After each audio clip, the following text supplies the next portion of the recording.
Dulu kan kita berkampanye untuk Pak Jokowi. Jokowi adalah kita. Sekarang Jokowi adalah dinastinya.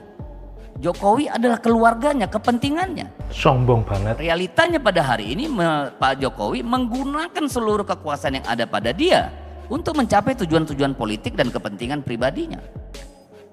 Jadi nggak usah juga kita mengatakan Mulyono itu salah, ya kan? Kemudian Samsul itu begana begini begono, yang endorse Samsul juga partai politik kok. Nah, jadi plonga-plongo terdiam kan? Yang mengendorse Samsul itu partai politik. Ya bapaknya seneng-seneng aja. Gitu. Harus dibalik dong. Jangan malah dibalik kita seolah-olah kita merasa diri kita paling bersih, paling paling suci, paling bener. Enggak juga. Rasa-rasanya baru kali ini dalam sejarah ayah dan anak akan maju pilkada berbarengan. Dan dua-duanya, apa ini nggak masyarakat dinasti? mau tahu, ketika Dito maju pertama kali, anaknya Pak Pram juga nyalon, dipaksa untuk maju pada waktu itu.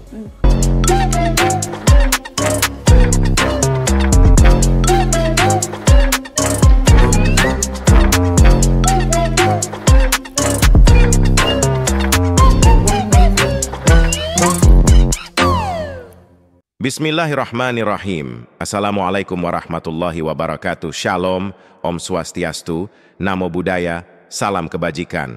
Selamat sejahtera bagi kita semua. Yang saya hormati. Kembali lagi dengan saya di sini Joko. Di kesempatan kali ini saya mau membagikan dan mengulas video reaction. Nah, Deddy Sitorus Diskakmat sama Ibu Irma Suryaniago yang masih saja menyerang Pak Jokowi dengan segala argumen-argumennya. Politik dinastilah yang terutama ya, semena-mena. Padahal di sisi lain PDIP saat ini dengan Pak Pramono Anum, anaknya juga Mas Dito juga nyalon di Kediri, tapi juga enggak apa-apa sih kalau buat mereka lah, kalau menurut saya. Ya enggak apa-apa sih. Lah wong dinasti yang memilih rakyat, yang menentukan rakyat, yang penting calon tersebut punya kredibilitas untuk bekerja serius, bekerja membangun bangsa, itu intinya. Seperti apa sih videonya? Langsung saja kita reaction bersama-sama video berikut ini. Orang meninggalkan Jokowi itu sudah lama. Ya, ketika transformasi Jokowi dari seorang rakyat menjadi seorang raja. Sebagaimana yang ninggalin itu PDIP, pada bukan saat rakyat. itu sudah terjadi eksodus besar-besaran sebenarnya dari Jokowi.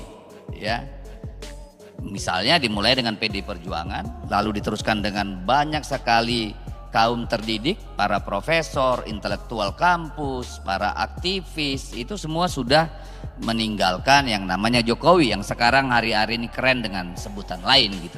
Karena rakyat tidak Jokowi tadi Jokowi, dari seorang rakyat ya biasa dari pinggir kali di Solo sana yang kalinya sampai sekarang saya nggak ketemu, itu kemudian menjadi seorang raja yang kata-katanya tidak bisa disanggah. Ya. Jadi ini kan transformasi Jokowi, jadi wajar aja kalau banyak yang kemudian meninggalkan. Saya lebih memahami bahwa Jokowi itulah meninggalkan kesejatian dirinya. Dulu kan kita berkampanye untuk Pak Jokowi, Jokowi adalah kita. Sekarang Jokowi adalah dinastinya. Jokowi adalah keluarganya, kepentingannya. Ngaca. Realitanya pada hari ini Pak Jokowi menggunakan seluruh kekuasaan yang ada pada dia untuk mencapai tujuan-tujuan politik dan kepentingan pribadinya.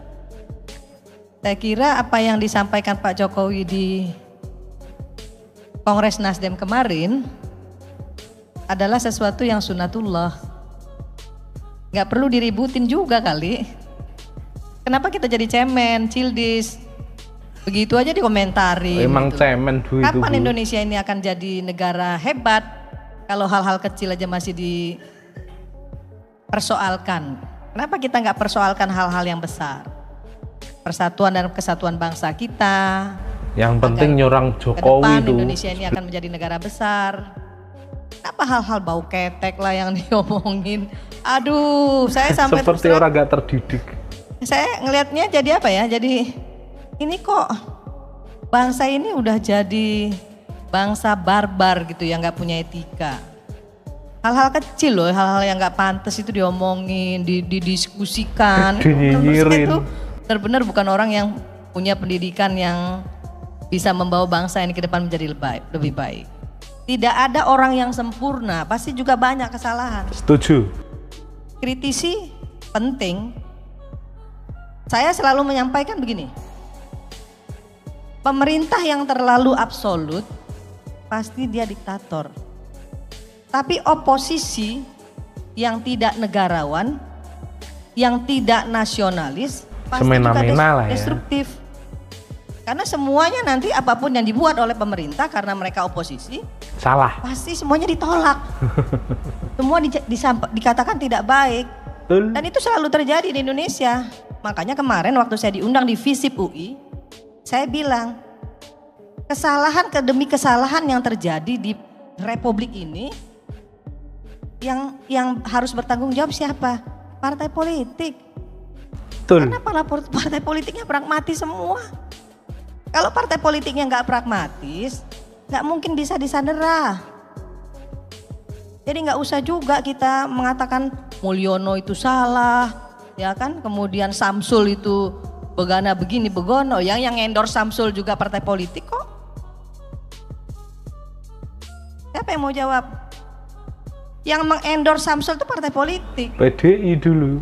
Ya bapaknya senang-senang aja. Gitu. Ya kalau mau diperbaiki, ya perbaiki. Ayo perbaiki partai politiknya, jangan pragmatis. Sehingga nggak bisa disandera. Harus dibalik dong. Jangan malah dibalik kita seolah-olah kita merasa diri kita paling bersih, paling paling suci, paling bener. Enggak juga. Saya nggak khawatir menyampaikan ini ke publik, baik di FISIP UI maupun hari ini. Kenapa? Karena memang itu faktanya. Ya makanya ayo dibenerin, ayo dibersihin. Kalau selalu tepuk dada inilah saya, ya nggak bisa juga. Rasa-rasanya baru kali ini dalam sejarah ayah dan anak akan maju pilkada berbarengan. Dan dua-duanya, Nana kalau masyarakat mau tahu, ketika Dito maju pertama kali, kasusnya seperti saya. Dipaksa untuk maju pada waktu itu. Anak dan ayah bareng maju pilkada. Karena Bapak ini kami sekeluarga kan dinamakan politik dinasti nggak ya? Sehingga nggak punya lawan pada waktu itu. Lawan kota kosong. Enggak sih kalau PDIP mungkin loh ya. Nggak boleh ada kota kosong, kamu harus punya lawan untuk belajar itu. Ketika saya menyemangati dia untuk bertanding, tiba-tiba bapaknya dicalonkan. Pertanyaan yang paling sederhana dari itu apa?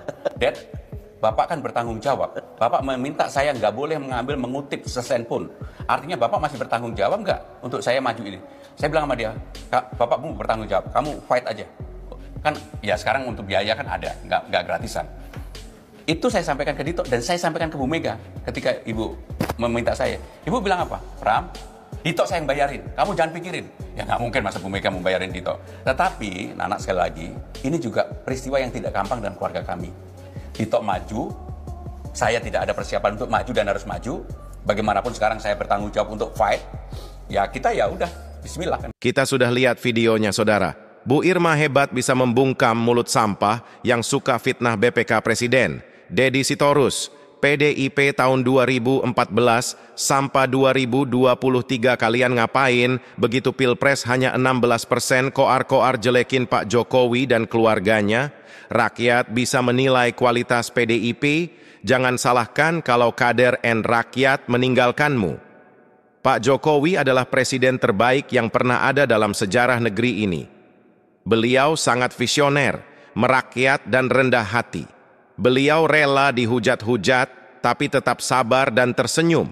Karena semakin dihujat, justru derajat beliau semakin ditinggikan oleh Sang Pencipta. Di hati beliau hanya ingin bekerja keras, tulus, ikhlas, nyata kemajuan negeri dan rakyat sejahtera. Saya masih sangat yakin bahwa beliau adalah orang baik dan tidak serakah. Indonesia semakin maju di tangan beliau. Bahkan seluruh dunia pun sangat mengakui prestasi beliau dan rakyat sangat mencintai dan puas terhadap kinerja beliau. Sedih rasanya lihat beliau akan segera pensiun. Terima kasih Pak Jokowi untuk semua hasil kerja keras dan kepemimpinan Bapak selama ini. Saya akhiri dan kolom komentar saya buka selebar-lebarnya buat teman-teman Sirait Media. Intinya tetap jaga persatuan Indonesia, jangan mau terpecah belah, jangan mau diadu domba, jangan mau dibentur-benturkan. NKRI harga mati. Jangan lupa bagikan video. Terima kasih.